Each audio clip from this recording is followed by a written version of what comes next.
Podemos conversar sobre isso.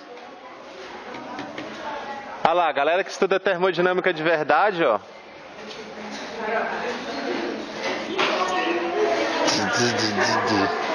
Heavy metal.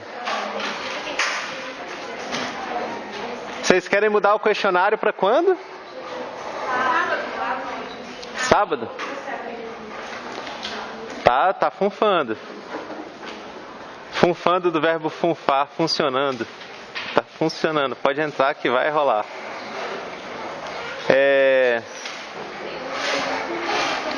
Beleza, para sábado vocês querem? Vamos fazer assim, até quinta a gente conversa. Mas a gente combina de mudar isso aí em algum momento. Beleza?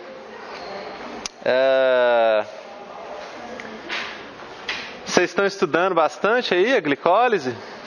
Não? Porra, todo mundo fica indo pra festa em vez de estudar bioquímica. É isso. Rapaz, trem é embaçado. Seguinte, a gente vai continuar hoje, partindo de onde paramos na aula passada, que a gente vai começar a falar dessa gliconeogênese, que é uma coisa que muitas vezes eu já vi alguns nutricionistas com alguns conceitos errados em relação a essa coisa aqui, que nós vamos entender. Ela vai deixar de ser uma coisa, vai se tornar uma via bem interessante. E a gente vai falar também dessa via das pentose fosfato. São duas vias bem parecidas, na verdade, relacionadas, né? A via das pentose fosfato e a via glicolítica e a via da gliconeogênese, elas têm uma característica em comum, que é o intermediário em comum. E alguém faz alguma ideia do que seria gliconeogênese?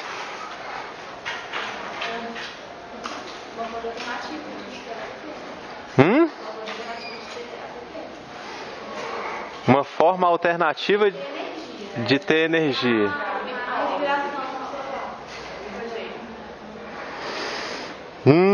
Não, eu diria que não, vocês não acertaram bem assim.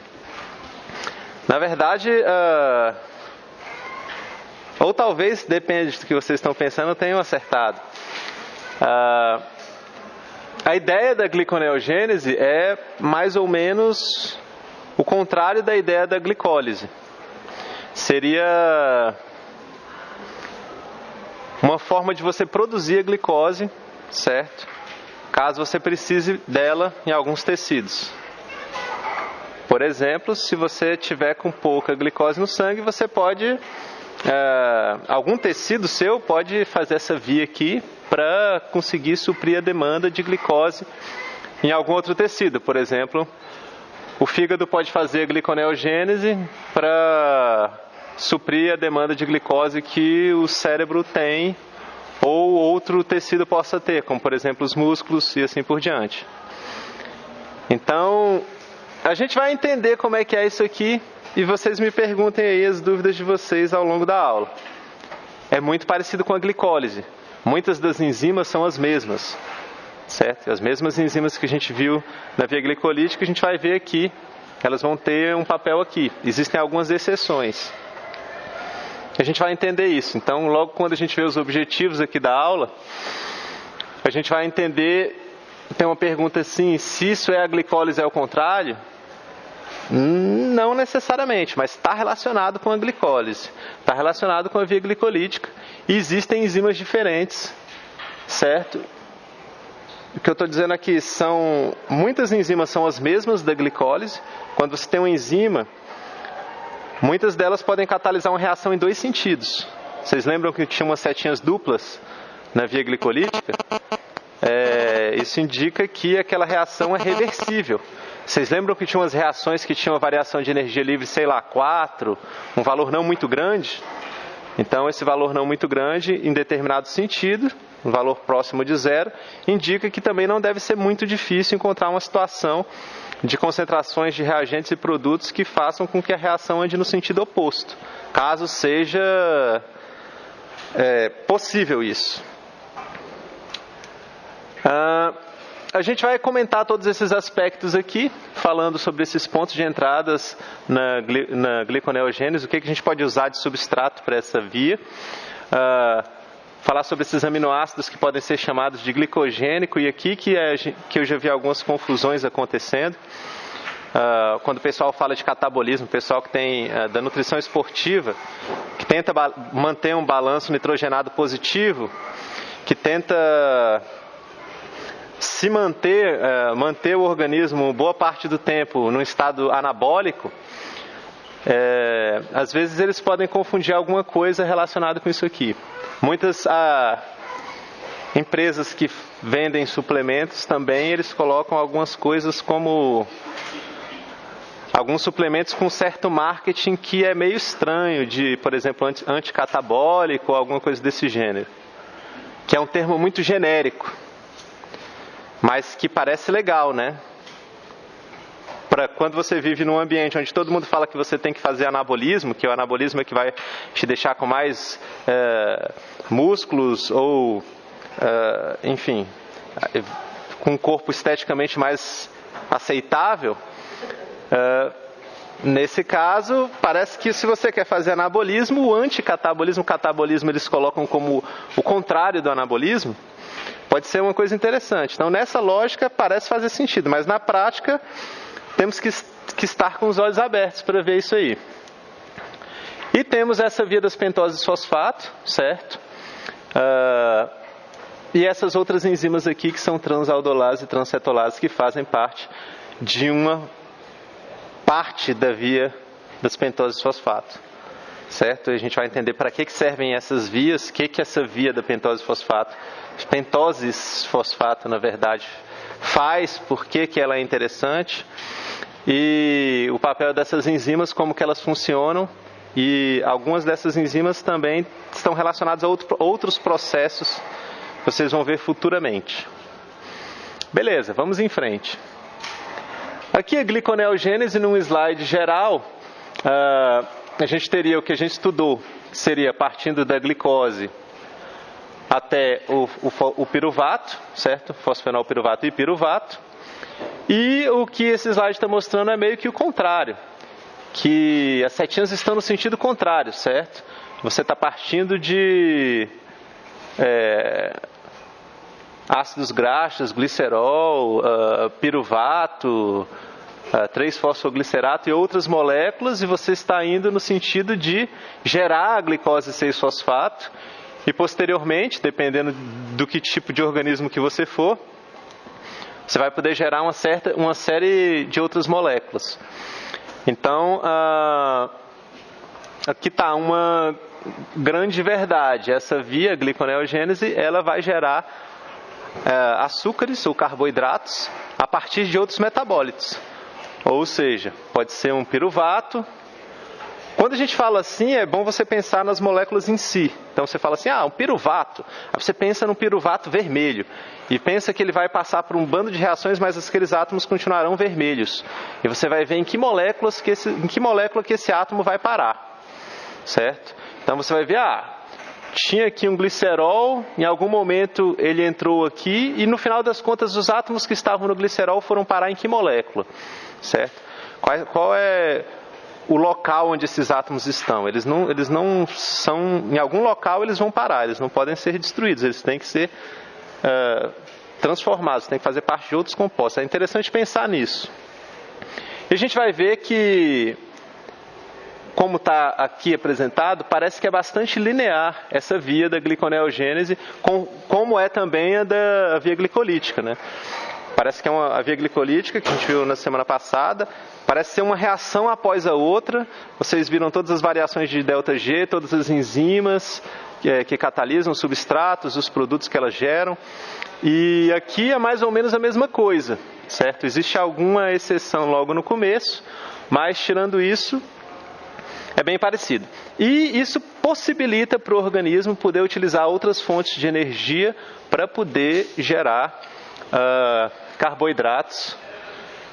E aqui está escrito glicose 6-fosfato, sim, é um açúcar que vai ser produzido nesse processo.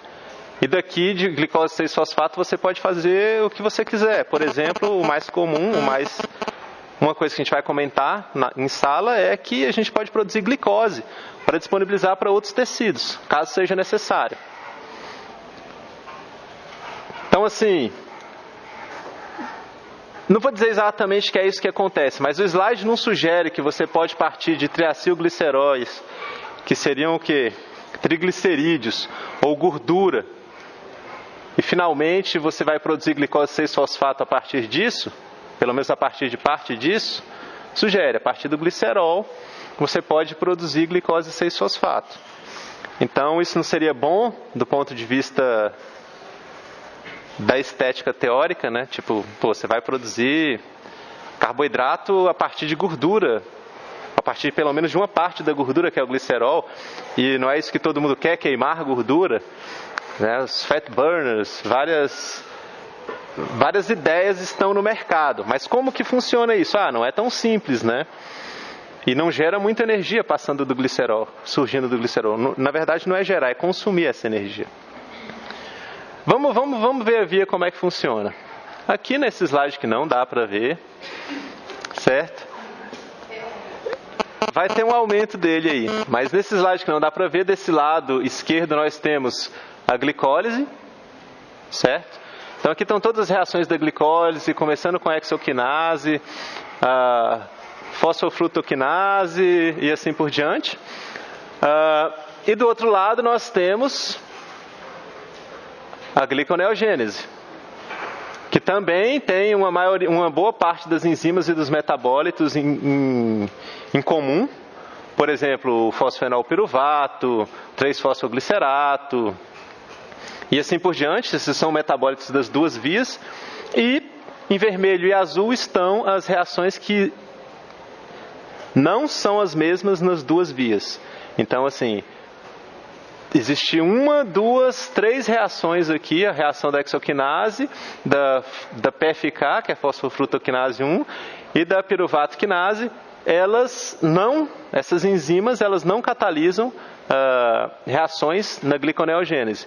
Em contrapartida, a gliconeogênese apresenta 4 outras enzimas, 2 que vão fazer o papel de uma, aqui no começo, depois as enzimas são as mesmas, aqui pelo meio do caminho, só que elas estão trabalhando em sentido contrário. E finalmente você vai ter aqui 2 outras enzimas para fazer as reações reversas da PFK e da hexoquinase, certo? Então, olhando só para esse slide que não dá nem para vocês enxergarem, mas talvez pelo que eu disse, a via é bem parecida. Parece que uma é o contrário da outra, certo? Com algumas exceções. Existem muitas enzimas que são as mesmas e existem diferenças. Existem diferenças, essas diferenças são a parte onde nós vamos dar foco. Essas enzimas que são iguais a gente já viu anteriormente, apesar delas estarem catalisando a reação no sentido oposto. Então vamos dar uma olhada geral de cima para baixo aqui. Na glicólise você vai ter a hexoquinase, né, que vai fazer a primeira parte da primeira reação da via glicolítica, que é a formação da glicose 6-fosfato. Na gliconeogênese você não vai ter essa enzima catalisando essa reação, você vai ter uma outra enzima, certo? Você vai ter uma fosfatase, a glicose 6-fosfatase, que vai tirar um fósforo dessa glicose 6-fosfato. Então você vai ter uma fosfatase. Fosfatases são enzimas usualmente que fazem isso, retiram um grupo fosfato de alguma outra molécula. E é isso que vai acontecer aqui. Essa reação aqui vai ser catalisada pela glicose 6-fosfatase. Da glicose 6-fosfato para frutose 6-fosfato, alguém lembra o nome da enzima aqui?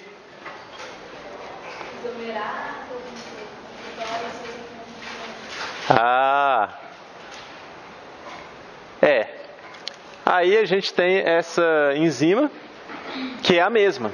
Ela vai catalisar a reação tanto de transformação da glicose 6-fosfato em frutose 6-fosfato, quanto da transformação da frutose 6-fosfato em glicose 6-fosfato. Quando que ela vai fazer uma reação ou outra reação?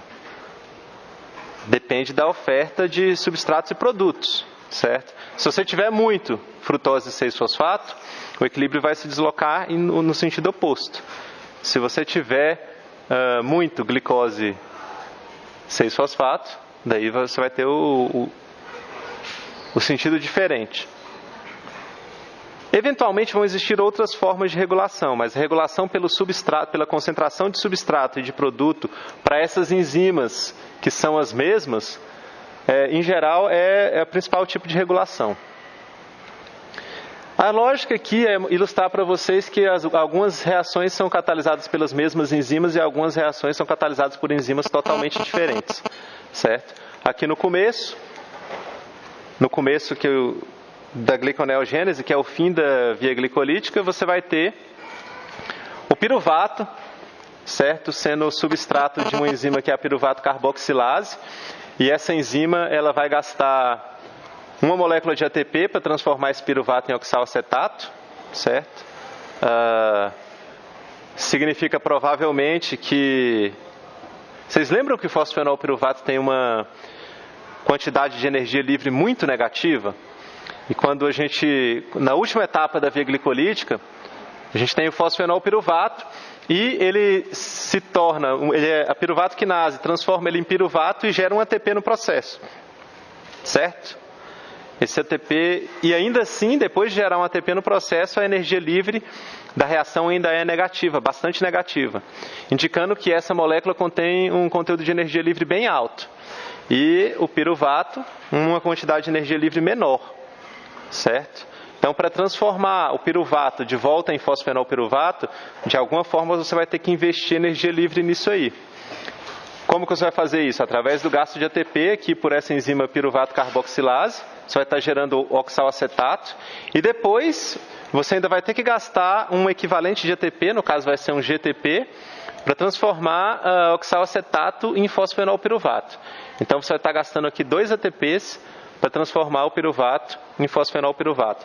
Detalhe, esses númerozinhos 2 aqui, eles são relativos àquilo que a gente viu antes, que partindo de uma molécula de glicose, você vai ter uma molécula de glicose 6-fosfato, uma de frutose 6-fosfato e assim por diante, até chegar aqui, nesse momento, depois que você gerou uma molécula de hidroxiacetona fosfato e uma outra molécula de gliceraldeído fosfato, certo? Aqui nesse slide eu acho que está meio estranho. Mas depois que você gerou uma molécula de hidroxiacetona fosfato e uma de gliceraldeído 3-fosfato, você vai ter uma enzima que vai transformar a de hidroxiacetona fosfato em gliceraldeído. Por isso surge esse número 2, indicando que cada molécula de glicose deu origem a 2 de gliceraldeído, certo? E aí esse número 2 ele vai prevalecer aqui em todas as outras reações, indicando que partindo de 2 piruvatos, você vai gastar 2 ATPs, mas para um piruvato você gasta só 1 ATP. Então daqui para cá você não gasta 4 ATPs, certo? A não ser que você esteja utilizando 2 piruvatos, que é o que o slide está tentando ilustrar. Entenderam? Faz sentido? Faz sentido. Beleza. Então no início da gliconeogênese, você vai ter uma molécula de piruvato que vai sofrer 2 transformações até se tornar fosfenol piruvato. São catalisados por essas 2 enzimas que a gente vai ver jazinho. O fosfenol piruvato, até ele se tornar glicose, ele vai ser substrato, quer dizer, ele e as outras moléculas que ele se tornar, né, ela vai ser substrato de várias enzimas que são as mesmas da via glicolítica, até se tornar frutose 1,6-bisfosfato e daí por diante. E daí continuar até se tornar a glicose. Então são 4 enzimas novas que nós teremos que aprender, conhecer elas um pouco. Essas 2 da parte de cima e essas 2 da parte de baixo. Assim, uma coisa então me parece clara nesse momento. Essa gliconeogênese não vai estar gerando energia nesse local onde ela está onde ela está ocorrendo, né? Porque você está investindo ATPs em quantidade maior do que você vai utilizar. A via glicolítica ela tem aquela etapa de investimento e depois que é o início, e depois você tem aquela etapa de compensação onde você gera um pouquinho de ATP, mas a gliconeogênese ela está simplesmente consumindo ATP. Ó. Ela consome ATP aqui, aí ela consome, no lugar onde ia gastar ATP aqui, ela consome ATP, certo? No lugar onde ia gerar o NADH, ela vai consumir o NADH. Depois vai chegar aqui em cima, os fósforos que estão na frutose 1,6-bisfosfato, eles não vão parar, esses átomos de fósforo, esses fosfatos, eles não vão parar numa molécula de ATP. Muito pelo contrário, essas duas enzimas aqui, elas vão simplesmente remover esses fosfatos e pronto, você perdeu a energia toda que você investiu. Não tem uma fase de recuperação, não tem uma fase de compensação do seu investimento. Tem simplesmente gasto de energia e empacou. Terra chamando. Fonforão. Enfim, você vai ter simplesmente investimento de energia e você não vai pegar essa energia de volta. Você não vai estar gerando ATP, ao contrário do que acontece na via glicolítica. Entendi. Bateria já era.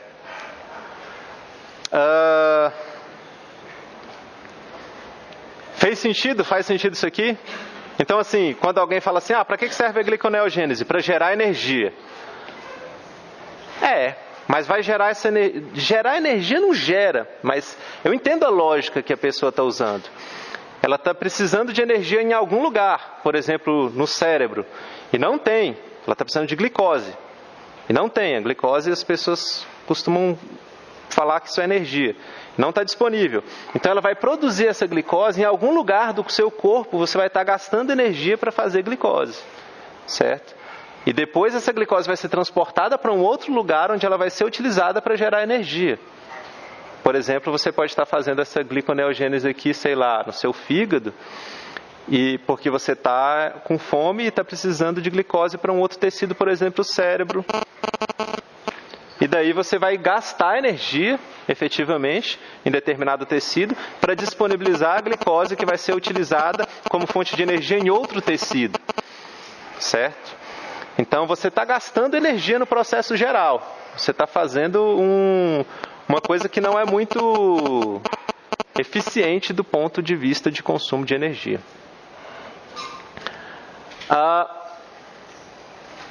Eu não sei se eu comentei com vocês sobre o que seria um ciclo fútil. Comentei, não comentei? Não? Sim? Não? Ciclo fútil seria, por exemplo, quando você tem uma enzima como a hexoquinase, certo? É um exemplo clássico. E supondo que ela pegasse um ATP e a glicose, que é a reação que ela catalisa, e transformasse em ADP. E glicose 6-fosfato. E depois essa enzima, ela fosse reversível, certo? Ela pudesse, de alguma forma, pegar essa glicose 6-fosfato e remover o fosfato dela, fazer esse papel aqui, certo? Dessa enzima aqui. Em outras palavras, acho que um exemplo melhor seria o seguinte: imagina que você tivesse essas duas enzimas trabalhando simultaneamente no mesmo tecido, por exemplo, no citoplasma de uma célula. A hexoquinase ia gastar ATP gerando glicose 6-fosfato. Essa glicose 6-fosfatase ia quebrar o fosfato, liberando fosfato inorgânico, gerando glicose. A hexoquinase ia novamente pegar essa glicose, gastar ATP e transformar ela em glicose 6-fosfato. Essa enzima aqui ia simplesmente remover o fosfato e assim por diante.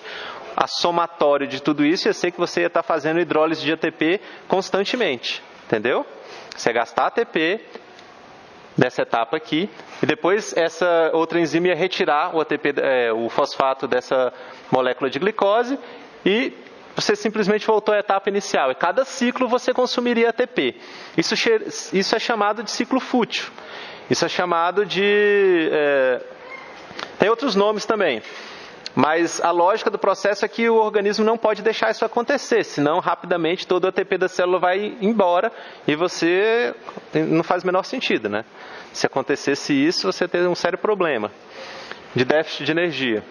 Sempre tem parte do ATP quando fala de ciclo fútil, é isso? Ou sempre não faz sentido? Eu acho que pelo menos É profunda essa pergunta, mas eu acho que para o escopo dessa disciplina a gente pode dizer que sim. Sempre você vai estar gastando um nucleotídeo trifosfato se você for fazer um ciclo fútil. Se fosse ocorrer, porque não vai ocorrer, vai existir mecanismos para contornar isso, senão você vai ter um sério problema na sua vida. A sua célula, aliás, vai ter um sério problema. Isso aqui tudo em conjunto também poderia ser considerado um ciclo fútil. Você parte do fosfenol piruvato, aí você gera ATP, aí depois você gera só um ATP, e depois você consome 2, nesse sentido aqui, para gerar o fosfenol piruvato de novo, aí você gera mais ATP, e você fica só gastando ATP rodando aqui, entendeu? Você vai ficar gastando ATP, o que seria inútil, certo? Porque você gera um ATP e consome 2. Então vai dar o geral vai ser o mesmo que a gente viu na hexoquinase. E na glicose 6-fosfato, fosfatase. Enfim, isso aqui poderia ser visto como outro ciclo fútil. O organismo vai tentar contornar isso aí. Vamos dar uma olhada nessas enzimas em particular, para entender as reações que elas catalisam. Mas os conceitos até agora são: na gliconeogênese você está investindo energia para produzir uma molécula versátil, que é a glicose, que pode ser utilizada como moeda de energia em vários outros tecidos, inclusive para gerar energia lá onde você estiver precisando. Em alguns momentos na sua vida, quando as pessoas falam assim, eu estou anabolizando, ou estou catabolizando, pode ser que esteja, mas isso aí aonde que está? Pode ser que você esteja passando por algum tipo de processo anabólico em determinado tecido e um processo catabólico em outro, certo? Beleza. Aqui seria o começo, mostrado de uma outra forma, apresentado diferente, mas é basicamente a mesma coisa. Essas setinhas duplas indicam que a reação é reversível. E vamos ver aqui... Caracas, velho. Tá dando um bug na...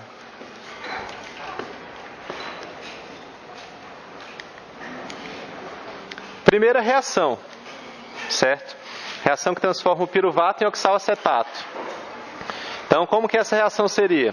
Ela é catalisada pela piruvato carboxilase. Ela vai utilizar bicarbonato, certo? Bicarbonato vai estar disponível. Ele é um substrato, você vai ter um sítio de ligação para o bicarbonato, um sítio de ligação para o piruvato na enzima. Além disso, você vai ter que ter um sítio de ligação para o ATP também, porque um ATP é consumido. Vai acontecer aquele processo que a gente chama de acoplamento de reações, né? Então a hidrólise do ATP vai estar acoplada à formação de uma molécula de oxalacetato, certo? Vai existir um cofator que se chama biotina para que essa reação ocorra. E você vai partir do piruvato, que é uma molécula que apresenta 3 átomos de carbono apenas. E você vai terminar, no final das contas, com oxalacetato, que é uma molécula que apresenta 4 átomos de carbono. Beleza? Diga. Biotina é um cofator. Eu acho que eu vou mostrar a estrutura dele e o papel dele um pouquinho daqui a pouco. Um pouquinho mais para frente. É um cofator. Na verdade, o jeito correto de chamar não é cofator. Tem outro nome mais apropriado. Mas é uma molécula que é requisito para que ocorra a reação, certo? Só que tipo assim, eu acho que o termo correto para chamar os íons como magnésio seria um cofator. E tem outro termo que eu esqueci, mas já ensinei para vocês, coenzima. Exatamente, no caso seria uma coenzima. E só, é bom ter bons alunos.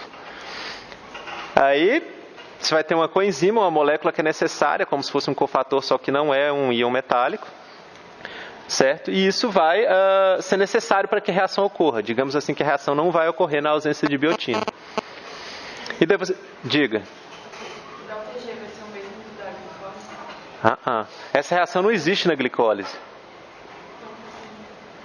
Esse ΔG aqui, eu não tenho o valor dele específico. Mesmo porque...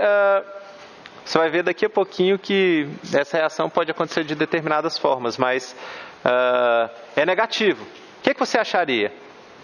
Assim, qual a sua opinião sobre o ΔG disso aqui? Agora que eu já dei spoiler, tá chato, né? Mas como você está fazendo uma hidrólise de um ATP, e a hidrólise do ATP vai contribuir com mais ou menos um menos 32 de energia livre, provavelmente o processo vai ser negativo, né? Que sempre que você está gastando o ATP está empurrando a reação naquele sentido. A energia livre do ATP é como se fosse assim, essa reação aqui, não vai acontecer porque essa reação aqui, se não tivesse o acoplamento do ATP, ia apresentar um valor de energia livre muito alto, tipo 20. Aí é como se essa enzima colocasse uma nota de menos 32 de energia livre na mesa e falasse assim, acontece sim, eu gasto no ATP, eu acoplo essas duas reações, vou acoplar a hidrólise do ATP a essa reação de formação do oxalacetato e a reação ocorre, porque você está utilizando uma reação que apresenta uma quantidade de energia livre boa. Uma parte dessa energia livre vai ser utilizada na formação dessa molécula de oxalacetato. Beleza. Outra reação, a reação seguinte, a reação de transformação do oxalacetato em fosfenolpiruvato, vai acontecer também com o consumo de um nucleotídeo trifosfato. No caso aqui seria o GTP. Mas o GTP e o ATP apresentam a mesma variação de energia livre e eles são relativamente equivalentes. Então, como que essa reação acontece? Vocês já aprenderam a entender essas setinhas aqui? Ou vocês têm medo delas? Setinhas são fáceis, né? Setinhas estão indicando o caminho que o deslocamento dos elétrons, certo? Então, por exemplo, se você tem aqui um sinal de negativo, isso indica que você vai ter carga negativa nesse oxigênio. E quando você segue as setinhas, por exemplo, aqui você tem uma setinha indo daqui para cá. O que significa isso? Significa que provavelmente vai formar uma dupla ligação aqui. Se aqui tem uma simples ligação e a setinha está indicando que está indo para cá, esses elétrons que estão aqui, nessa dupla ligação, são dois, eles agora estão indo para cá, eles vão fazer uma dupla ligação aqui, isso aqui vai ser provavelmente quebrado, né? Não tem uma setinha indicando daqui para cá, então é justamente isso que acontece. Isso aqui vai ser liberado na forma de CO2, certo? Os elétrons que estavam aqui agora estão indo para cá. É uma descrição do mecanismo da reação. Os elétrons dessa dupla aqui, eles estão atacando o fosfato aqui. Então esse oxigênio vai, no final das contas, estar ligado no fosfato. O oxigênio está ligado no fosfato. Faz sentido? Eu já comentei coisas como essas várias vezes para vocês. Os elétrons dessa ligação entre o fósforo e o oxigênio aqui, eles estão indo aqui para o oxigênio, indicando que essa ligação aqui provavelmente vai se quebrar, certo? Essa ligação ela se quebra, porque aqui você tem um GDP, que seria só essa parte aqui, separado do fosfato. Essa ligação se quebrou, o GDP está aqui e o fosfato está aqui. O fosfato vai estar ligado aonde essa setinha aqui está indicando, certo? No oxigênio aqui do fosfenolpiruvato. Então as setinhas elas indicam o caminho que os pares de elétrons estão fazendo, certo? É uma forma de você descrever reações químicas e de você desenhar elas. Você faz várias reações, muitas vezes as reações têm várias etapas e você faz um bando de setinha dessas aqui várias vezes. Mas aqui está de uma forma simplificada. Então, o que essa reação aqui vai fazer? A reação vai ser catalisada pela fosfenolpiruvato carboxiquinase, certo? Essa molécula aqui vai ser formada. E você vai ter o consumo de um equivalente de ATP, um GTP. E você vai ter a formação de GTP e de CO2. Aparentemente você não vai ter nenhum cofator, certo? Você não precisa de nenhum cofator. E você vai estar gerando fosfenolpiruvato. Então, para partir do piruvato para o fosfenolpiruvato, você teve que passar por duas reações que consumiram ATP. A primeira seria essa da piruvato carboxilase e a segunda vai ser essa do fosfenolpiruvato carboxiquinase. Aí você vai ter gerado um fosfenolpiruvato, certo? A variação de energia livre dessa reação deve ser o quê? O que vocês acham? Exatamente, vai ser negativa, porque você está investindo aí menos 32, mais ou menos, de energia livre, quilojoules por mol, né? E daí isso vai empurrar a reação no sentido de acontecer, do oxalacetato se tornar fosfenolpiruvato, que é uma molécula com alto conteúdo de energia livre, conforme a gente viu anteriormente. Só que existem duas possibilidades, certo? Para você ir do piruvato para o fosfenolpiruvato, que a gente carinhosamente chama de PEP, existem duas possibilidades.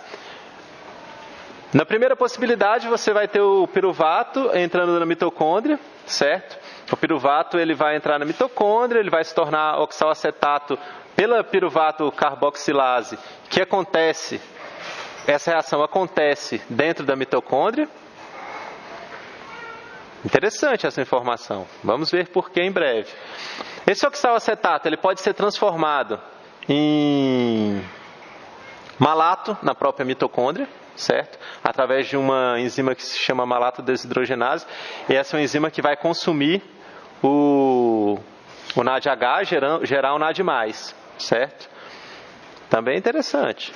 Depois esse malato vai ser transportado para o citoplasma e vai acontecer reação reversa pela mesma enzima. A malato desidrogenase, que catalisou a reação do oxalacetato em malato, vai transformar o malato em oxalacetato no citoplasma. É uma outra enzima, uma enzima diferente, porque uma é mitocondrial, a outra é citoplasmática, mas a reação é a mesma. A reação é uma reversa da outra. E finalmente o oxalacetato vai ser transformado pela fosfenolpiruvato carboxiquinase no fosfenolpiruvato. Vamos analisar esse primeiro caminho. Logo de cara, acontece uma coisa interessante. Qual que é? A evitação total, eu não sei se essa palavra é correta. Eu acho que não, né? De alguma forma é evitado, certo? Que essa reação aconteça no mesmo local onde acontece a glicólise. A glicólise acontece no citoplasma, vocês lembram disso? Agora, essa reação aqui, ela está colocando a enzima dentro da mitocôndria, o que separa fisicamente as duas reações. Então não vai ter muito como acontecer um ciclo fútil, certo? Porque você vai estar em compartimentos diferentes. Então isso é interessante. Primeira coisa interessante. A segunda coisa interessante é que quando você transforma o oxalacetato em malato dentro da mitocôndria, você gasta um NADH, certo? E quando você transforma fora da mitocôndria o malato de volta em oxalacetato, você gera um NADH. Então, cada vez que você transporta uma molécula de malato para o citoplasma, certo? Da mitocôndria para o citoplasma, é como se você estivesse transportando também um NADH, certo? Por quê? Porque você gasta o NADH aqui na mitocôndria e você gera ele aqui no citoplasma. Então você pode, por exemplo, se você estiver querendo fazer a via glicolítica, o que você precisa? Via glicolítica não, a gliconeogênese, o que você precisa? De NADH. Por quê? Vocês lembram que na via glicolítica a gente usa o NAD+, e gera o NADH. E eventualmente isso se torna um problema, porque acaba o NAD+. E eventualmente a gente tem até que fazer aquele processo de fermentação gerando lactato para regenerar o NAD+. Esse processo, né, que parte do piruvato para o lactato, utiliza o NADH e gera o NAD+, certo? Não é isso que acontece? A gente viu isso no final da última aula. Para gerar o NAD+, quando a gente está fazendo a via glicolítica. No caso da gliconeogênese, a gente vai precisar do NADH para gerar o NAD+. Então você já vai estar gerando o NADH aqui, ó. O NADH que você vai precisar para qual reação? Para essa reação aqui, ó. NADH, você vai precisar dele para fazer a reação do 1,3-bifosfoglicerato para o gliceraldeído 3-fosfato. Precisa do NADH. E daí, se você vier por esse caminho aqui, você vai estar gerando NADH. Então, caso você esteja precisando de NADH no citoplasma, você pode fazer isso. Transformar o oxalacetato em malato e posteriormente o malato vai ser transformado em oxalacetato. E para cada uma molécula de malato, você vai gerar uma molécula de oxalacetato. Então a gente fala que esse transporte de malato para o citoplasma é um transporte que, de uma certa forma, transporta também equivalentes de NADH. E esses equivalentes eles estão implícitos. O transporte do NADH não acontece fisicamente. Essa molécula de NADH é gerada depois no citoplasma. Então essa é a primeira possibilidade, certo?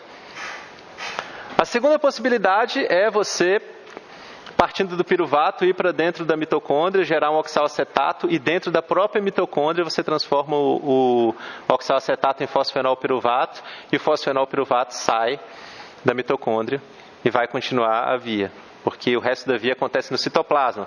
Por que o resto da via acontece no citoplasma? As enzimas não estão no citoplasma? Não falei que são as mesmas enzimas? Logo, todo o processo vai acontecer no citoplasma, que utiliza as mesmas enzimas, né? Essas enzimas aqui são diferentes. Pergunta é, mas por que essa chatice de entrar na mitocôndria? Você está com o piruvato aqui, aí você entra na mitocôndria para gerar oxalacetato, depois você vai sair da mitocôndria para gerar oxalacetato de novo. Por que você não gera um piruvato, não põe uma setinha daqui, ó, do piruvato para o oxalacetato direto, e que poupa todo esse trabalho aqui do meio? Que história é essa de mitocôndria? Bom, primeiro, desse jeito a gente está evitando um ciclo fútil. Segundo, o oxalacetato ele não pode sair da mitocôndria. Você não vai ter um transportador de oxalacetato para fora da mitocôndria, certo? Então, não vai ter como fazer isso aqui, fora da mitocôndria. E para garantir que não existe o ciclo fútil, essa enzima piruvato carboxilase só vai existir dentro da mitocôndria. Então, você vai gerar o oxalacetato lá, e se você quiser exportar ele, você vai ter que transformar ele em alguma outra coisa. Pode ver que quando o oxalacetato sai da mitocôndria, na verdade ele não sai, sai outra coisa, ou sai o PEP, ou sai o malato. Faz sentido, não faz?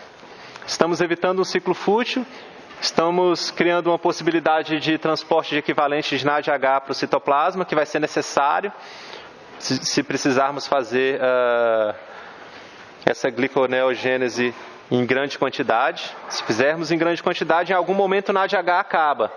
Para suprir isso, a gente tem essa possibilidade aqui. E finalmente, né, o resto depois que a gente partiu do fosfenolpiruvato, o resto das reações aqui são catalisados pelas mesmas enzimas da via glicolítica. O ΔG vai ser aparentemente próximo ao ΔG. O ΔG padrão, né, vai ser o inverso do ΔG que você tem lá. E o ΔG real vai depender das concentrações dos substratos e dos produtos.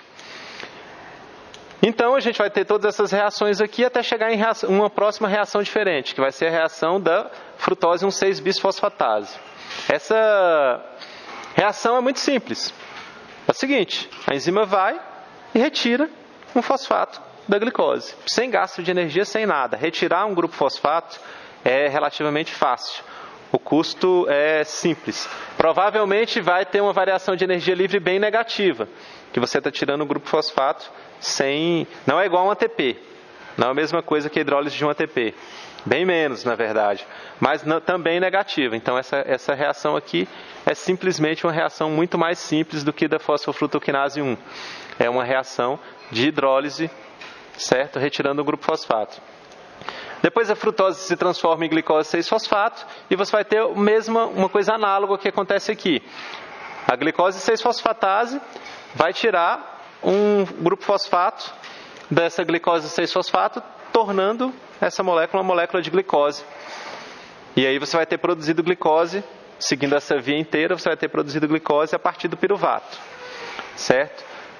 Essas enzimas aqui são muito simples. Essas enzimas aqui são um pouco mais complicadas. Por que eu estou falando isso? Estou falando isso de um ponto de vista genérico. Vamos começar a analisar, por exemplo. Por que essa enzima aqui é simples? Para começar, ela meio que só tem um substrato, né? Só tem a frutose 1,6-bisfosfatase e água. Já a fosfofrutoquinase 1, ela tem a frutose 6-fosfato e ainda tem um ATP de substrato. E ela ainda tem vários sítios de regulação, essa enzima aqui. Não estou dizendo que essa não tenha, mas a reação de hidrólise do grupo fosfato é uma reação mais tranquila. certo? Da mesma forma, a reação de você retirar um grupo fosfato da glicose 6-fosfato. Retirar um grupo fosfato é fácil, colocar o grupo fosfato é difícil. É colocar o grupo fosfato que requer energia livre. E com isso, a gente viu todas as reações dessa gliconeogênese. E, mais uma vez, quero deixar claro que não podem acontecer essas reações simultaneamente, certo? E eu ainda tenho um pequeno problema que eu vou deixar para uma aula posterior resolver, que é a seguinte: essas enzimas aqui, elas estão no citoplasma, as duas, certo? E provavelmente elas estão simultaneamente no citoplasma. E daí como que faz? Como que acontece a regulação delas? Certo? A possibilidade de acontecer um ciclo fútil, se isso que eu falei é verdade, é muito grande. Você tem uma enzima que vai catalisar a reação nesse sentido, outra que vai catalisar a reação no outro sentido, e as duas estão no mesmo lugar. Como que a gente evita isso? Resposta vai depender de regulação, né? Provavelmente vão existir moduladores ou agentes que vão regular a atividade dessas enzimas, de forma a inativar uma e ativar a outra, de forma que as duas não estejam ativas simultaneamente. Nas aulas de regulação a gente vai ver como acontece essa regulação bem inteligente dessa etapa aqui. Bom, vamos ver o final das contas, né? A equação geral, digamos assim. Tem aqui as reações individuais, certo? E aqui no final das contas, o resumo da ópera é o seguinte: você vai gastar 2 moléculas de piruvato e 4 moléculas de ATP, 2 moléculas de GTP, 2 moléculas de NADH, 2 hidrogênios e 4 águas para gerar uma glicose, 4 ADP, 2 GDP, fosfato e NAD+, certo? 2 NAD+. Pode ser diferente, né? Porque se você for por aquele caminho do malato, você pode gerar NADH aqui, você pode ficar com no zero total de NADs ou NADH, porque você pode gerar o NADH no processo passando pela molécula do malato, digamos assim. Então você vê que você gasta muita energia, certo? E depois, quando você faz a via glicolítica, você ganha quanto de energia em termos de ATP, só pela glicólise? Você gasta 2 na etapa de investimento e depois você ganha 4. Então você fica com geral de 2, com saldo de 2, não é isso? Faz sentido ou estou viajando? E aqui você gasta 6. Então o custo aqui é muito maior. Não compensa ficar gerando glicose para utilizar ela na via glicolítica na mesma célula, certo? Você pode precisar disso em outro tecido.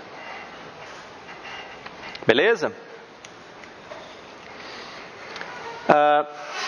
Aqui você tem as características desses aminoácidos glicogênicos, que são aminoácidos que podem de alguma forma acabar sendo precursor da glicose, certo? Ou eventualmente, não necessariamente da glicose, mas do glicogênio. E você vai ter, eles estão agrupados em relação a cada intermediário. Por exemplo, da alanina você consegue gerar piruvato, certo? As moléculas são bem parecidas, inclusive, da alanina e do piruvato. A maior diferença vai ser qual? A alanina tem um nitrogênio, a alanina é um aminoácido, o piruvato não tem. Enfim, a lógica não precisa decorar nada disso, a lógica é vocês saberem que a partir de determinados aminoácidos vocês podem gerar intermediários, podem ser gerados intermediários que eventualmente podem entrar em algum ponto dessa via da gliconeogênese, e os átomos desses intermediários aqui eventualmente podem ir parar em uma molécula de glicose. Essa é a ideia. Aí temos a outra via que eu vou apresentar para vocês hoje, a via das pentoses fosfato. Ela é uma via bem interessante do meu ponto de vista, que ela é diferente da gliconeogênese e da glicólise, porque você tem algumas ramificações nessa via, nessa parte aqui e nessa parte aqui. O que significa isso? Aparentemente existe uma forma de você andar linearmente na via. Existe uma outra possibilidade de você estar fazendo uma coisa paralela aqui, certo? Uma coisa diferente. As setinhas são todas em determinado sentido, certo? Elas não são reversíveis. E qual que é o objetivo dessa via?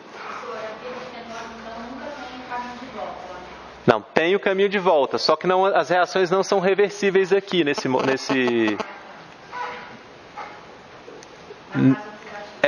na fase oxidativa, exato.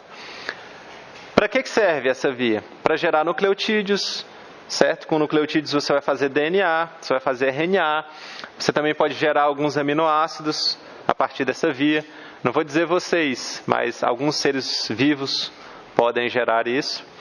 Muitas vezes, quando a gente está estudando bioquímica, a gente está estudando determinada reação e não percebe, por exemplo, que aquela reação só acontece em plantas, ou em bactérias, ou em algum outro organismo, entendeu? Então pode aparecer em algum slide assim, mas isso aqui pode gerar aminoácidos aromáticos e histidina. Aí você, poxa, mas esses não são aminoácidos essenciais? Então eles vão ser gerados aqui mesmo? Como assim? Não, isso é por outros organismos, não necessariamente os humanos. Bom, havia parte da glicose 6-fosfato, que é uma molécula muito abundante na célula. Como eu comentei anteriormente, se existe uma célula e ela está absorvendo glicose, ela quer ter certeza que essa glicose não vai sair de dentro dela, a primeira coisa que ela faz é fosforilar ela. Fosforilar essa glicose, transforma ela em glicose 6-fosfato e depois ela vai decidir o que acontece com essa glicose. Que a glicose 6-fosfato não vai conseguir atravessar a membrana, ela vai ficar dentro da célula. Depois ela pode ser usada tanto na via glicolítica, quanto na via das pentoses fosfato ou para outras coisas. Então, basicamente, você tem a transformação dessa glicose 6-fosfato em 6-fosfogluconato e você vai gerar uma molécula diferente das que a gente conheceu até aqui agora, que vai ser o NADPH, é diferente do NADH, certo? Esse NADPH ele vai ser utilizado por uma via meio paralela aqui, por uma enzima chamada glutationa redutase, para efetivamente deixar para efetivamente quebrar reduzir, em outras palavras, essa ligação de sulfeto aqui, da glutationa, certo? Regenerando esse NADP+, que vai novamente ser utilizado nessa etapa da reação. Então, em duas etapas consecutivas dessa via, você vai estar gerando NADPH. Esse NADPH ele pode ser utilizado para várias coisas interessantes. Por exemplo, para proteger a célula de estresse oxidativo, certo? Espécies reativas de oxigênio, alguma coisa do gênero. Radicais livres, melhor colocando. Então, essa molécula, existe um mecanismo através justamente dessa glutationa redutase que utiliza o NADPH para proteger a célula dos radicais livres, o dano que essas moléculas podem causar. Também você pode utilizar o NADPH para síntese de ácidos graxos, né? Essa molécula ela contém um certo poder, digamos assim, de reduzir outras moléculas que pode ser utilizado para gerar moléculas reduzidas como ácidos graxos. E depois aqui o resto da via é tranquilo, a gente vai ver essas enzimas, mas é tranquilo. E a possibilidade aqui, para voltar da ribulose 5-fosfato, você pode pegar esse caminho aqui das transcetolases e transaldolases, que vão acabar transformando açúcares fosfato em outros açúcares fosfato. A gente vai ver essa parte aqui, ela é uma parte que utiliza essas enzimas. Então vamos dar uma olhada aqui nesse processo de utilização do NADPH. Então a lógica é que se você tiver um suprimento de NADPH, que vai acontecer através do quê? Através da via das pentoses fosfato, certo? Essa reação aqui, da glicose 6-fosfato em 6-fosfoglucanato, é essa reação aqui, daqui para cá.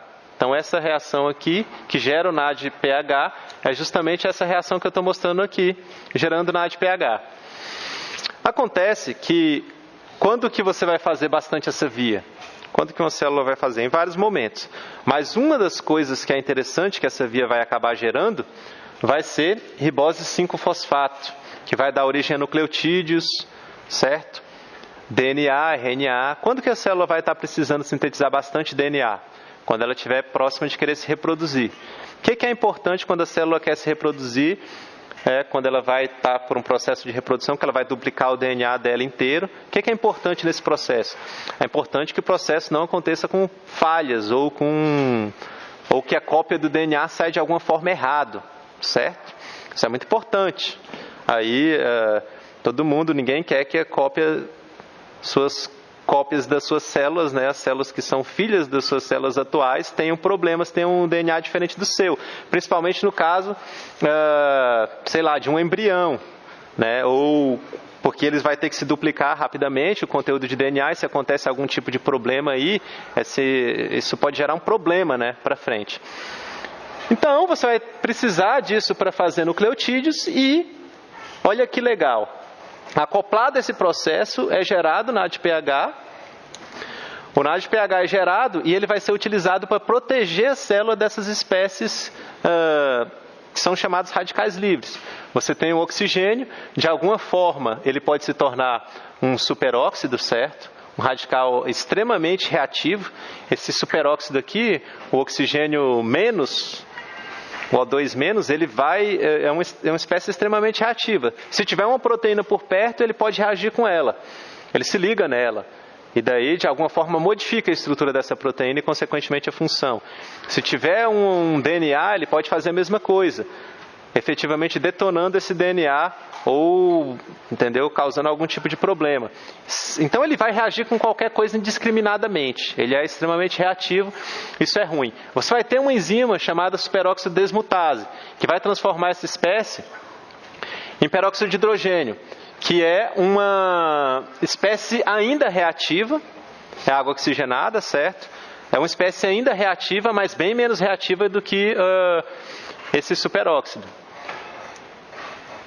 Essa espécie aqui, se você deixar ela decair normalmente, ela vai acabar se tornando um radical livre, outro radical livre, né, que no caso seria uma hidroxila simples, que pode também causar dano às proteínas, DNA e assim por diante. Então, para evitar essa etapa aqui, depois que a superóxido desmutase, depois que a superóxido desmutase já transformou esse superóxido em uma coisa menos reativa, você vai ter essa glutationa peroxidase, que vai ser uma enzima que vai reagir com a água oxigenada, no caso o peróxido de hidrogênio, e o peróxido, ele vai utilizar esse poder de reação desse peróxido de hidrogênio aí para fazer uma reação de oxidação aqui. Ele vai ser oxidado no processo, certo? Efetivamente reduzindo esse peróxido de hidrogênio no processo, transformando ele em água, certo? E ele vai ficar nessa forma. Essa glutationa disulfeto aqui, ela está na forma oxidada. Ela precisa voltar para a forma reduzida para conseguir catalisar essa reação novamente, certo? Para conseguir destruir uma outra molécula de peróxido de hidrogênio. Então, como que ela vai ser regenerada? Ela vai ser regenerada utilizando esse poder redutor do NADPH. O NADPH que foi gerado na via das pentoses fosfato vai ser utilizado por outra enzima, que é a glutationa redutase.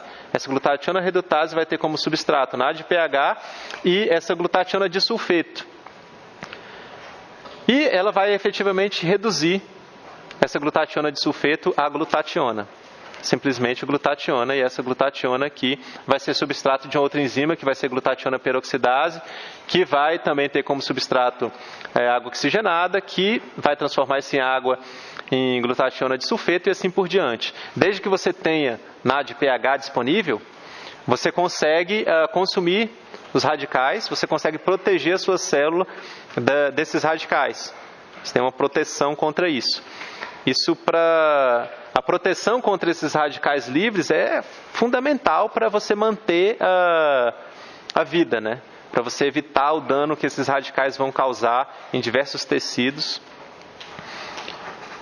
Então isso é fundamental. Então essa via das pentoses fosfato, ela tem a capacidade de gerar essas moléculas de NADPH que vão ser utilizadas pela própria célula para protegê-la do estresse oxidativo, que vai ser muito conveniente que essa proteção ocorra quando você está precisando de DNA mesmo, né, precisando de nucleotídeos para fazer o DNA.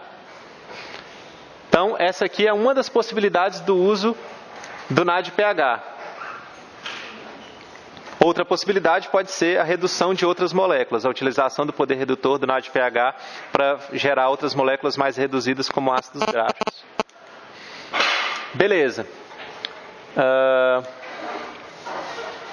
As reações da via das pentoses, na minha opinião, elas são menos importantes da gente dar ênfase do que as reações da via glicolítica ou da gliconeogênese, certo? Mas vou comentar elas com vocês. O mais importante, na minha opinião, é você entender que essa via ela vai gerar o NADPH, que vai proteger você do estresse oxidativo, e também que essa via é uma via meio diferente que as outras, ela não é tão linear. Então você vai ter glicose 6-fosfato, você vai precisar de um NADP+, óbvio, de um cofator magnésio para poder gerar um NADPH e essa 6-fosfoglucolactona, que é essa molécula aqui. Então aqui você vai ter um processo de oxidação, por isso que essa chama etapa oxidativa.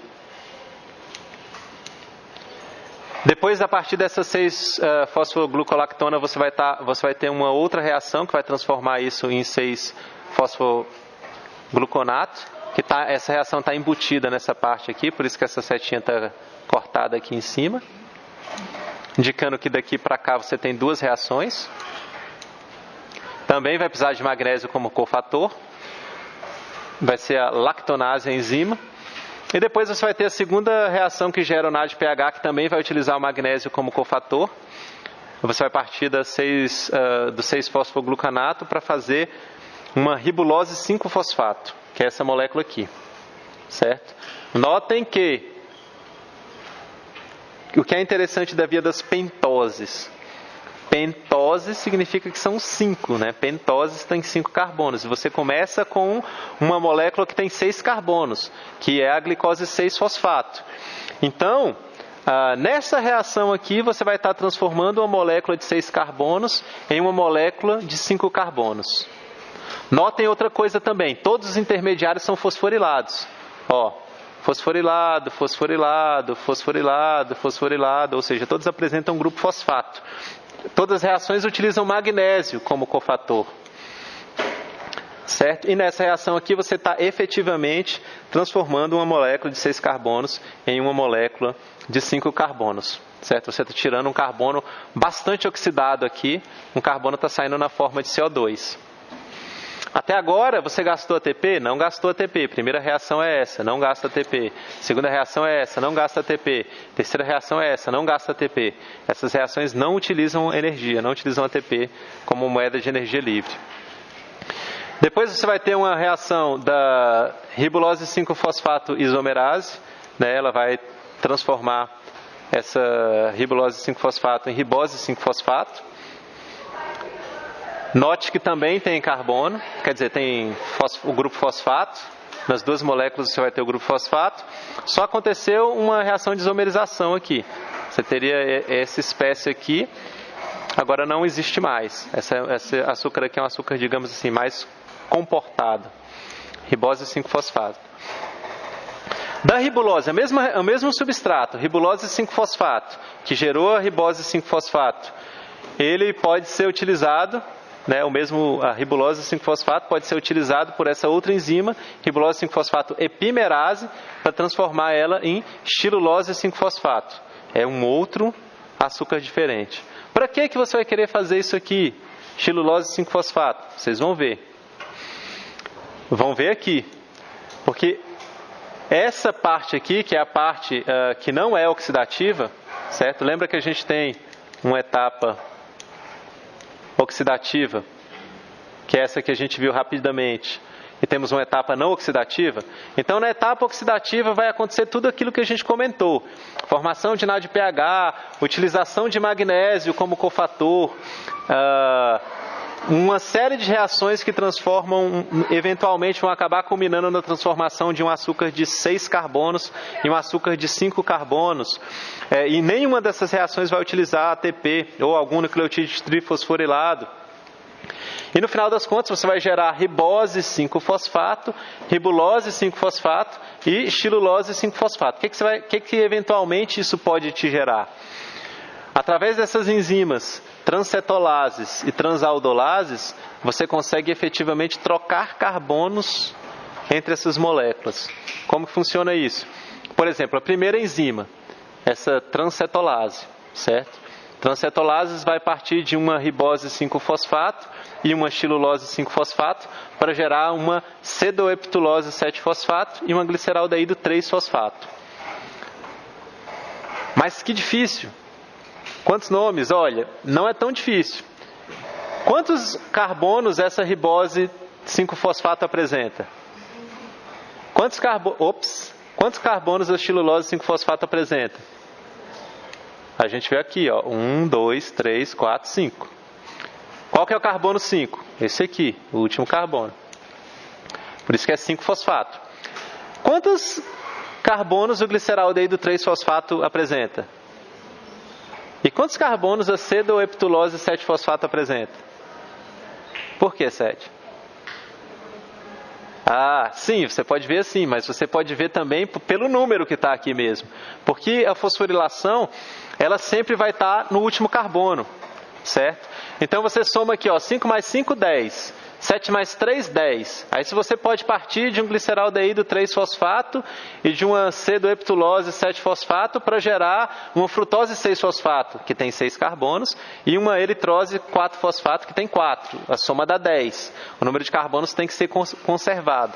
Essa aqui seria chamada via etapa não oxidativa da via das pentoses fosfato.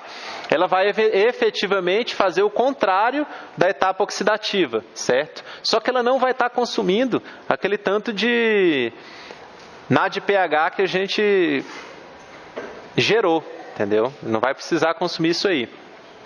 E aqui tem outra reação da estilulose 5-fosfato com eritrose 4-fosfato, são 9 carbonos no total, gerando frutose 6-fosfato e gliceraldeído 3-fosfato, que são 9 carbonos também. Então, como a fosforilação, como coincidentemente esse grupo fosfato está ligado no último carbono, o próprio nome dessas moléculas te diz quantos carbonos ela tem. Mesmo que só o número aqui você já olha e fala. Não precisa. Se alguém não soubesse quantos carbonos a frutose 6-fosfato apresenta, na pior das hipóteses poderia chutar assim: tem pelo menos 6, porque tem um fosfato no carbono 6, né? A gente sabe que ela tem 6 carbonos. Então aquela primeira etapa que gera os NADPH é essa etapa aqui. E essa outra etapa aqui é chamada via etapa não oxidativa. Essas enzimas transcetolases, que são justamente essas aqui, certo? E essas transaldolases, elas são capazes de transferir grupos carbonos de uma molécula para outra. Vamos dar uma olhada primeiro nessas transcetolases, como que acontece.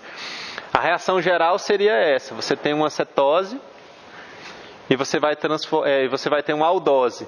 E daí você vai efetivamente transferir, né, carbonos de uma para outra. Como que você vai transferir? Você vai transferir quantos? Vai transferir 2.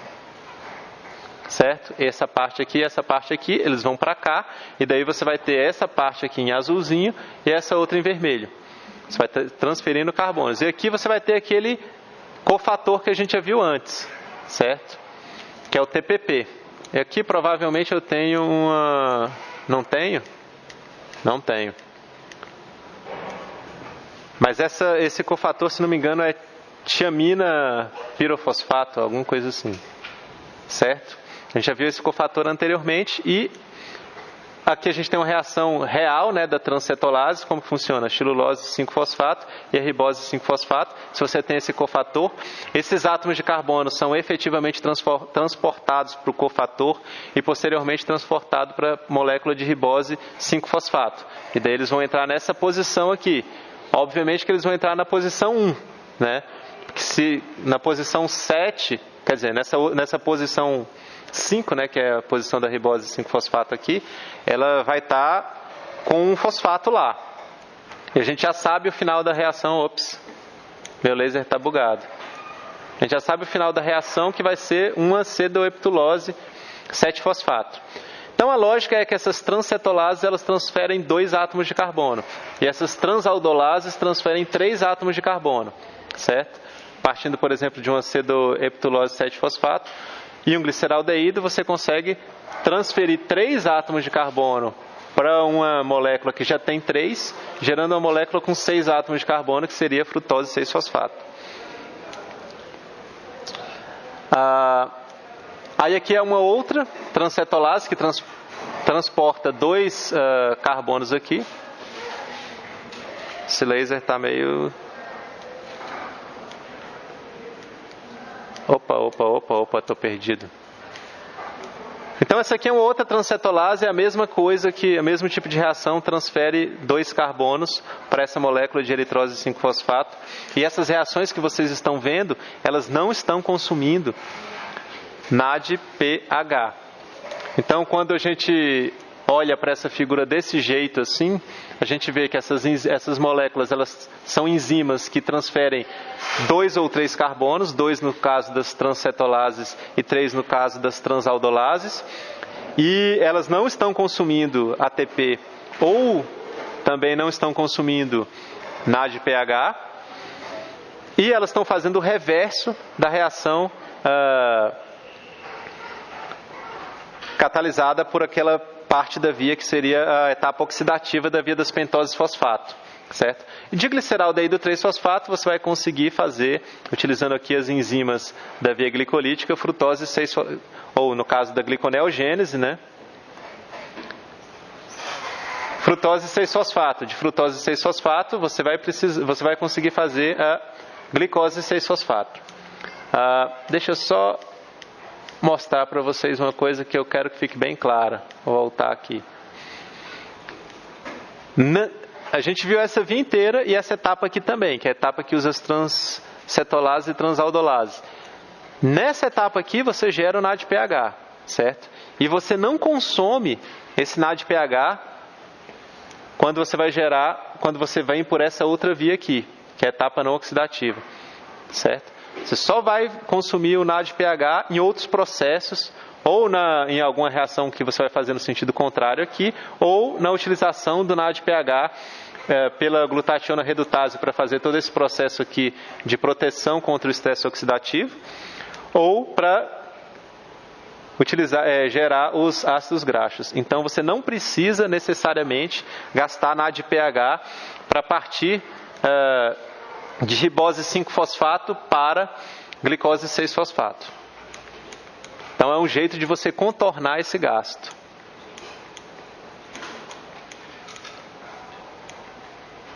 E essa regulação da via inteira vai se dar justamente pela presença desse NADPH, que é um dos produtos importantes dessa via. Gerar a pentose fosfato para poder, por exemplo, sintetizar o DNA, RNA é importante? Mas também gerar o NADPH é também bastante importante. É um produto que não pode ser subestimado. E justamente ele é que vai regular essa via, certo? Se você tiver o NADPH em excesso, você vai acabar inibindo essa primeira reação da via, a reação da transformação da glicose 6-fosfato em 6-fosfoglucolactona, que posteriormente vai ser transformado em 6-fosfoglucanato. Então, essa primeira reação da via, ela vai ser inibida pelo produto dela mesma. A primeira reação, ela já gera um NADPH. E se essa concentração de NADPH estiver muito alta, certo? Isso vai impedir que essa via ocorra. Então, em geral, o que vai regular de uma forma simplificada. Tem outros fatores que regulam essa via também, mas um dos fatores importantes é a disponibilidade de NADPH. Se você tiver um excesso de NADPH, se você estiver produzindo NADPH numa taxa maior do que você consegue consumir, você vai acabar inibindo essa via, porque um dos objetivos dela é gerar o NADPH. Pode ter certeza que esse NADPH você vai ter muitas utilidades para ele e ele vai ser consumido caso não vai acontecer o processo de você precisar de gerar pentose fosfato e não ter como lidar com esse NADPH. Você sempre vai estar conseguindo lidar com ele se for necessário que essa via ocorra nesse sentido. Então aqui eu tentei enumerar algumas das funções dessa via, que não são poucas, certo? Produzir ribose 5-fosfato para síntese de nucleotídeos, ou para síntese de histidina, ou para síntese de triptofano, tirosina, fenilalanina, que são esses triptofano, tirosina e fenilalanina, esse W, Y e F. Ou oxidar essa glicose de alguma forma, ou gerar esse NADPH, que é um dos principais objetivos, ou outros motivos que vão variar de organismo para organismo. Lembrando que triptofano é um aminoácido essencial, certo? Então, assim, ele não seremos nós que vamos utilizar isso para produzir esses aminoácidos aqui, certo? A gente está falando de outro organismo para o qual o triptofano não é um aminoácido essencial. Beleza? Eu acho que dá para mostrar para vocês rapidamente. Quer ver?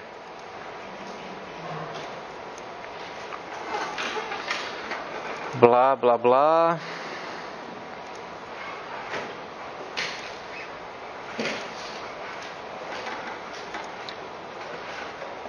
Aqui eu tenho um slidezinho do Paimol da glutationa redutase. Qual que seria a glutationa redutase? Essa enzima aqui. Certo? Glutationa redutase é a enzima que vai se ligar no NADPH e na glutationa disulfeto para gerar glutationa reduzida. Certo? Então essa enzima é essa enzima aqui, ó. Olha só, ela apresenta a princípio aqui um domínio para ligação da glutationa disulfeto, que é essa molécula aqui, está em cinza. Você vê o disulfeto dela aqui claramente.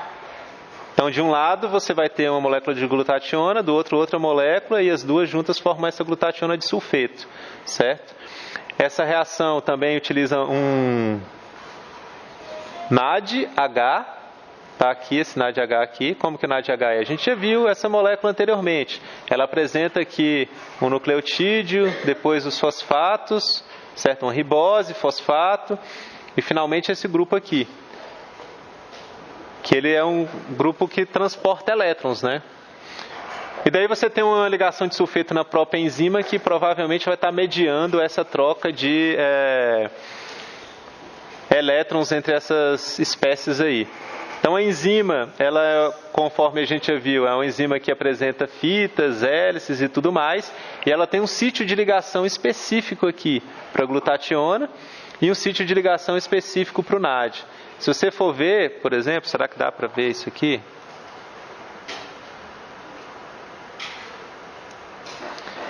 Aqui eu estou mostrando, não sei se dá para ver um pouquinho aqui, todas as ligações, né, que provavelmente são interações de hidrogênio ou interações polares fortes, com esses tracinhos aqui, que essa molécula de NAD está fazendo. Olha aqui, grupo fosfato do NAD interagindo com vários resíduos de aminoácido dessa proteína, certo? A base nitrogenada também interage com vários resíduos de aminoácido. Então isso aqui é o que a gente viu naquelas outras aulas. Na medida que essa molécula de NADH vai se ligar nesse sítio aí, esse sítio de ligação, ela vai fazendo essas interações que vai posicionando ela na conformação adequada, certo? Para que a catálise ocorra. A mesma coisa vai acontecer com a molécula de glutationa redutase, glutationa disulfeto aqui. Se a gente for ver, ela deve estar fazendo várias interações importantes com essa molécula de proteína e a enzima vai catalisar a reação de uma forma muito processiva, né? Se você tiver disponível os substratos e o produto dessa reação. Então aqui, esses são os principais objetivos da via. Importante saber, é uma via que não gasta nucleotídeos trifosfato, ou ATP. É uma via que precisa de magnésio como cofator, pelo menos na etapa oxidativa. É uma via que precisa de tiamina pirofosfato, que é aquele TTP, que se não me engano é uma vitamina. Precisa disso para fazer a etapa não oxidativa. Você vai ter efetivamente a transformação de uma molécula de carboidrato de 6 átomos de carbono em uma molécula de carboidrato de 5 átomos de carbono. No caso, seria no caso a glicose 6-fosfato para uma molécula de ribose 5-fosfato. Você vai estar gerando essa molécula de ribose 5-fosfato para poder fazer a síntese de outras moléculas importantes. O NADPH tem vários destinos, é importante saber desses destinos. A proteção do organismo contra estresse oxidativo, a biossíntese de outras moléculas importantes, como por exemplo ácidos graxos, certo? E finalmente a via tem dois tipos de etapa.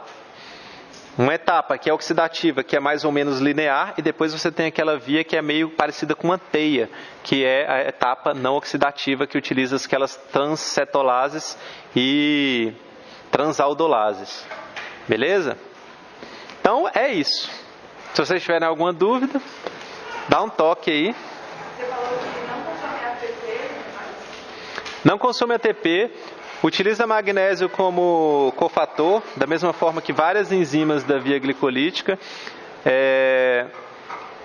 TTP.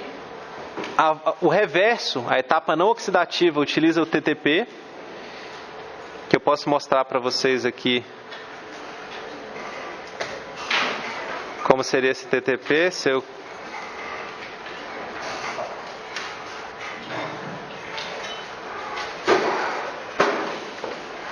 Bom, vou me confundir aqui, não vou saber exatamente onde vai estar esse slide.